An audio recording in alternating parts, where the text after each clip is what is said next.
This is a Fox News alert. It looks like terror. France struck once again at 7:30 Eastern in the United States and 1:30 a.m. in France. 73 people dead and more than 100 injured. A large truck plowing through a Bastille Day celebration, mowing down people. The chaos and carnage is almost unbelievable. And now the local officials saying arms and grenades were found inside that truck. Let's go live to FSN correspondent Kevin Ozebek right next door in Brussels. And Kevin, you have covered so much terrorism, the airport and subway in Brussels, and now this. Yeah, well, in fact, Greta, this morning I interviewed Gilles de Courcouronnes. He is the EU, the European Union Counterterrorism Coordinator, and he says there's no question right now that this is a continent under threat. And right now, Greta, really what's so concerning for intelligence agents here is the fact that ISIS is losing territory at a pretty fast rate in both Iraq and Syria. And the reason this is so concerning to security officials is because they believe that the few thousand Europeans who've went over to fight for ISIS will now be pushed out of the Middle East and will want to come back home and possibly initiate attacks here back at home. But also the EU Counterterrorism Coordinator says, as he views it, and keep in mind this all happened before these events unfolded in Nice, that even though the threat is rising, the risk isn't rising because European intelligence communities are now sharing information better. There's clearly much more visible security all across this continent, but still you look at what the events unfolding right now in Nice, and you really do have to question, is Europe doing enough?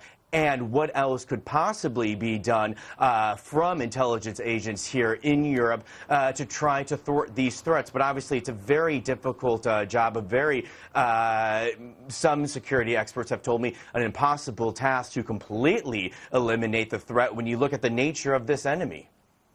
When you talk about the threat, I mean, the problem is that, you know, it's not like one army against one army.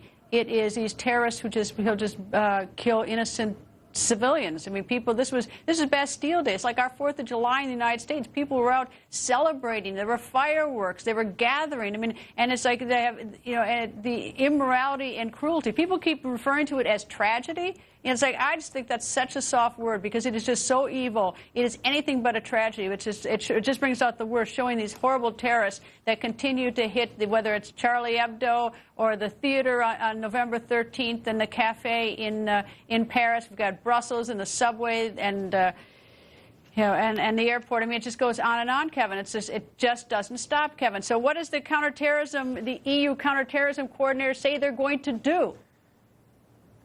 Well, he says there still has to be an even greater push for the various European intelligence agencies to continue to share even more information. He says he's seen a visible increase in the sharing of information since the Paris and November attacks, but that has to be upped even more. The EU has pushed through a number of laws, including this passenger name record, so they can track everyone leaving the EU and heading to places like Turkey, who may then funnel their way down to Syria. But another independent security expert who I spoke to today, who is a former French spy, says really he believes the only thing that this continent really can do to really up the game and try to diminish the threat is to jail and imprison anyone who can be deemed radicalized. Now, of course, that's a very tough sell to the European public. This is a continent where freedom of speech, for the most part, is celebrated and cherished. So it's hard to imagine that being passed across the various capitals of Europe. But he says, really, at this point, that's what has to be done.